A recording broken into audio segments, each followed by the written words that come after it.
करंजी गावातील श्री गुरुदेव दत्तांचे दर्शन तर झाले. आता आम्ही आलो होतो श्री स्वामी समर्थ प्रधान केंद्र दिंडोरी येथे श्री स्वामी समर्थांचे दर्शन घेण्यासाठी.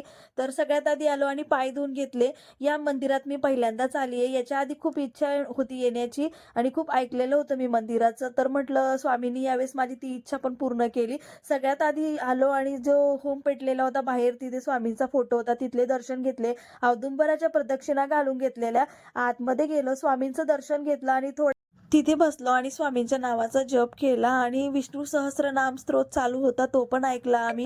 खरंच मला इथे आल्यानंतर मनाला एक वेगळी शांतता भेटली. दर्शन घेताना आणि मंदिर परिसरात फिरताना मनाला एक वेगळी शांतता मिळाली. खरंच या ठिकाणी सकारात्मक ऊर्जा भेटते आणि खूप छान वाटतं. तुम्ही पण जर दिंडोरी येथे आले तर या केंद्रात नक्की या.